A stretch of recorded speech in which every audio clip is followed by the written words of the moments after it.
शाहिदीन व शाकिरीन वल्हम्दुलिल्लाहि रब्बिल आलमीन। पढ़िए अस्सलातु वस्सलामु अलैका या रसूलल्लाह, अस्सलातु वस्सलामु अलैका या हबीबल्लाह, सल्लल्लाहु तआला अलैहि वसल्लम। शेखुल इस्लाम ट्रस्ट की जानिब से हफ्तारा यसुल इज्तिमा आज हमारी बागलीवार की मस्जिद में मुनक़िद है। रब तबारक व तआला हम सब की हाज़िरी को कबूल व मंजूर फरमाए। मुझसे पेशतर आपने हाफिज़ क़ारी असलम साहब की ज़बानी से कुर्बानी के मुताल्लिक़ अहम बातें समाअत की। एक बात मैं अर्ज़ कर दूँ, हाफिज़ साहब ने बहुत प्यारी बात बताई कि ये लिबरलिज़म का ज़माना है और तरह तरह के सवालात होते रहते हैं कि ये जानवरों की कुर्बानी क्यों की जा रही है, इतने कीमती इतने महंगे जानवर को ज़बह करना। इससे बेहतर है कि गरीबों के अंदर पैसा तकसीम कर दिया जाए, माल दे दिया जाए, ये कर दिया जाए, वो कर दिया जाए। तो कुरान के अंदर इसका जवाब साफ तौर पर मौजूद है। रब का फरमान है, फसल्लि लिरब्बिका वनहर, तुम अपने रब के लिए नमाज पढ़ो और कुर्बानी करो। तो ये कुर्बानी का हुक्म किसी ने नहीं दिया है, हमारे खालिक और मालिक ने दिया है। तो हम चाहे जानवर ज़बह करके उसकी रजा हासिल करें या फिर किसी तरह से भी, जब रब ने ये हुक्म दिया है कि तुम अपने रब के लिए कुर्बानी करो, तो अब चाहे हम लाख रुपया भी खर्च करेंगे कुर्बानी की बजाय, तो वो काबिल कबूल नहीं होगा अमल जब तक कि हम कुर्बानी न करें। तो ये अल्लाह ही का हुक्म है और अल्लाह ही के हुक्म में अमल करने में हमारी आफियत और बेहतरी और भलाई है। बाहर के तफसीर अशरफी का दर्स है। अल्लाह ताला हम सबको दिन की बातें सीखने अमल करने की तौफीक अता फरमाए। तर्जमा इसका पेश कर रहा हूँ, आयत नंबर 137 है सूरह बकरा की आयत मुबारका है। तो अगर वो लोग मान गए जैसे तुम मान चुके हो उससे, तो बेशक उन्होंने राह पाली, और अगर फिरे रहे यानी मुंह फेर दिया तो बस वो हट धर्मी में है। तो अब काफी है तुम्हें उनके बारे में अल्लाह, और वही सुनने वाला जानने वाला। इस आयत मुक़द्दसा की तफसीर में यहूदियों से खिताब हुआ और उनसे फरमाया गया। पिछली आयत मुबारका में ये बताया गया था कि मुसलमानों से फरमाया गया कि तुम कह दो कि हम ईमान ले आए अल्लाह ताला पर और जो कुछ अल्लाह ताला ने हम पर उतारा। और हजरत इब्राहिम, हजरत इस्माइल, हजरत इसहाक, हजरत याकूब अलैहिस्सलाम पर और दीगर अंबियाए किराम अलैहिमुस्सलाम पर जो कुछ अल्लाह ने उतारा है, नाजिल फरमाया, उन सब पर हम ईमान लाए। अब यहाँ पर यहूदियों से कहा जा रहा है, फरमाया गया मुसलमान, ए मुसलमानों, तुम्हारे इस बयान को यहूदो नसारा ने सुना। यानी जो तुमने ये कहा कि हम ईमान ले आए अल्लाह ताला पर और जो कुछ अल्लाह ताला ने अपने नबियों पर उतारा, अपने पैगंबरों पर नाजिल फरमाया, उस पर भी हम ईमान ले आए। तो मुसलमानों, ये जो तुमने यहूद और नसारा से कहा, अब आगे फरमाया गया तो ये मान लेंगे या इनकार कर देंगे। यानी जो कुछ तुमने कहा या तो ये मान लेंगे या तो इनकार कर देंगे। अगर वो लोग मान गए तुम्हारे पैगंबर और कुरान वगैरह जो कुछ तुम मानते हो, मगर जबानी नहीं, यानी सिर्फ जबान ही से नहीं बल्कि दिल से, जैसे तुम मुसलमान लोग मान चुके हो उसे, तो बेशक को शुबा उन्होंने भी राह पाली और हिदायत पर आ गए। इसको मैं मजीद आसान करूं, यहूद और नसारा से फरमाया गया कि यहूद और नसारा, तुम भी ऐसे ही ईमान ले आओ जैसे मेरे महबूब के सहाबा ईमान रखते हैं। जैसे हुजूर अलैहिस्सलाम के सहाबा किराम का ईमान है, उसी तरह तुम ईमान ले आओ।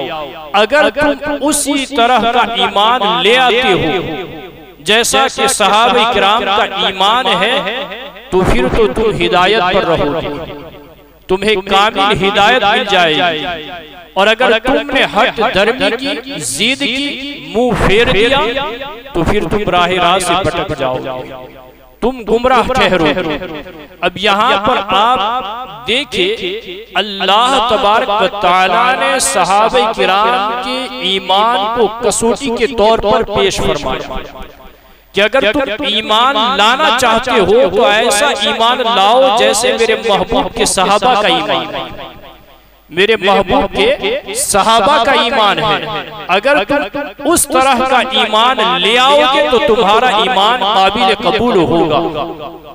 पता ये चला कि हुजूर के सहाबा का ईमान अल्लाह की बारगाह में मोतबर है, मकबूल है। इसीलिए रब ने फरमाया, फ़इन आमनू बिमिस्लि आमनतुम बिही फ़क़द इह्तदौ, यानी ऐसे ईमान ले आओ जैसे ये ईमान रखते हैं।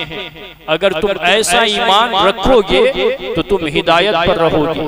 तो अब यहाँ पर रुककर मैं ये भी अर्ज करता चलूं कि आज के दौर के जो शिया और राफिजी हैं, जो सहाबा किराम से बुग़्ज़ व इनाद और हसद रखते हैं, वो इस आयत मुबारका की रोशनी में कम से कम अपने ईमान का जायजा लें, अपने ईमान की जांच करें कि क्या उनका ईमान हुजूर के सहाबा किराम जैसा ईमान है, क्या उन बातों पर वो ईमान रखते हैं जिन बातों पर सहाबा का ईमान था। सहाबा का ईमान ये नहीं था कि कुरान पाक में 40 पारे थे, 10 पारे गायब कर दिए गए मादल्ला, बल्कि सहाबा का भी अकीदा यही है कि 30 ही पारे अल्लाह ने नाज़िल फरमाए। सहाबा का यह अकीदा नहीं था कि सबसे अफजल मौलाए कायनात है, बल्कि उनका भी अकीदा यही था कि सबसे अफजल हजरत सैयदना सिद्दीक़ अकबर रज़ियल्लाहु ताला अन्हु है, और चौथे नंबर पर मौला मुस्लिमीन हजरत मौलाए कायनात रज़ियल्लाहु ताला अन्हु है। तो ये सहाबा किराम का ईमान था। उन्हीं के ईमान के मिस्ल ईमान लाने के लिए कहा जा रहा है। अब जितने भी बातिल फिरके हैं और बातिल नजरियात रखने वाले हैं, वो भी जरा सहाबा इकराम की जिंदगी का मुताला करें और देखें कि उनका ईमान कैसा था। फिर वो जायजा ले, अपना भी मुहासबा करें कि क्या वाकई में हमारा ईमान उनके ईमान जैसा है। अगर नहीं है तो फिर वो उन चीजों से तौबा करे और ऐसा ईमान लाए जैसे सहाबा इकराम का ईमान। तो अल्लाह ताला ने यहूद और नसारा से भी यही फरमाया कि तुम ऐसा ही ईमान ले आओ जैसा मेरे महबूब के सहाबा का है। जब तुम उस अंदाज का ईमान लाओगे तो तुम्हारा ईमान काबिल कबूल होगा, तुम हिदायत पर रहोगे। फरमाया गया, हुजूर मुहद्दिस आज़म ही अलैहिर्रहमत तफसीर में फरमाते हैं कि जैसे तुम मुसलमान लोग मान चुके हो उससे तो बेशक व शुबा उन्होंने भी राह पाली और हिदायत पर आ गए, और अगर इस कहने सुनने पर वो बदस्तूर फिरे रहे, यानी उन्होंने मुंह फेर लिया, ये बात नहीं मानी, तो बस समझ लो कि वो ज़ीद दुश्मनी और हट दर्मी में है। जब ऐसा है तो ऐ पैगंबर इस्लाम तुम मुतमईन रहो, यानी अल्लाह अपने महबूब को भी तसल्ली दे रहा है। किस बात की? कि ऐ महबूब इन मुसलमानों की कमी और गरीबी पर नजर करके आप फिक्रमंद न हो, तुम मुतमईन रहो। तुम्हारी जो जिम्मेदारी थी वो तुमने पूरी कर दी। फरमाया तुम्हारी जिम्मेदारी खत्म हो गई, अब काफी है तुम्हें और पूरी तरह से किफायत फरमाएगा तुम्हारी इन जिद्दियों यहूदियों ईसाइयों के बारे में। उनके मुकाबले पर खुद अल्लाह ताला वो तुम्हारा एक बाल बिका न कर सकेंगे।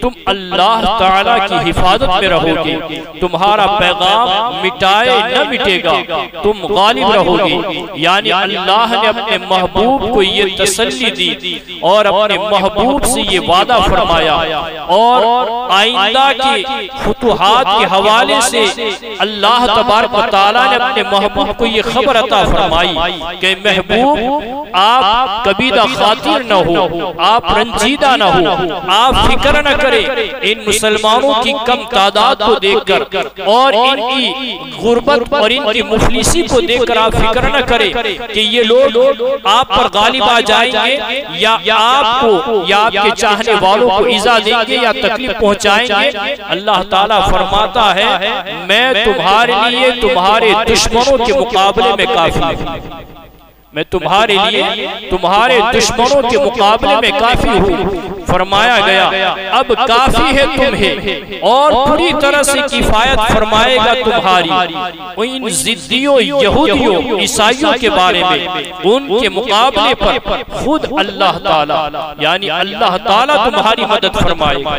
अल्लाह ताला तुम्हारे लिए काफी है। अब जिसके लिए अल्लाह काफी हो जाए उसको कौन नुकसान पहुंचा सकता है। और फिर दुनिया ने देखा कि अल्लाह तबारक व तआला ने कैसे अपने महबूब की मदद फरमाई। हुआ ये कि बनी कुरैज़ा जो यहूदियों का बहुत ही कट्टर कबीला और खतरनाक कबीला था, मुसलमानों का कट्टर दुश्मन था, तो फरमाया गया कि यहूदी जो बनी कुरैज़ा कबीला से थे वो कत्ल कर दिए गए। बनी नज़ीर ये भी यहूदियों का कबीला था, ये कैदी बना लिए गए और बाद में जिला वतन कर दिए गए, मुल्क बदर कर दिए गए और यहूद और नसारा को बिलाखिर जिजिया देना पड़ा, यानी उन्हें टैक्स देना पड़ा।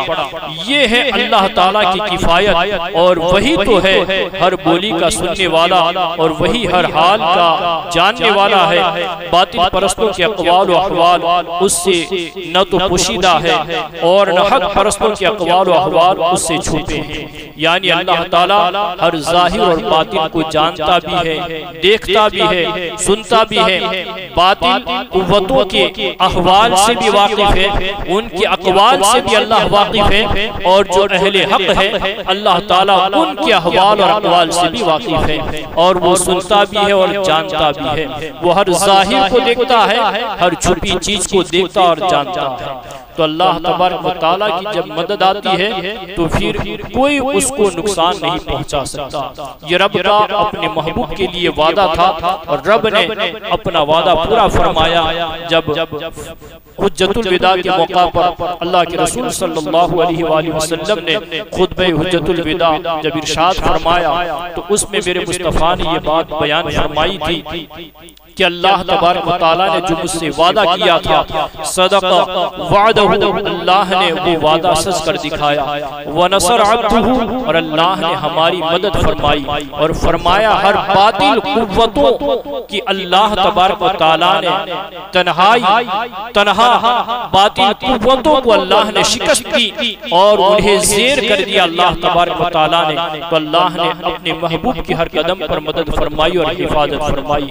अगर हम भी उसके महबूब की तालीमात पर अमल पैरा हो जाए तो अल्लाह हमारी भी अपने महबूब के सदक़े में मदद फरमाएगा।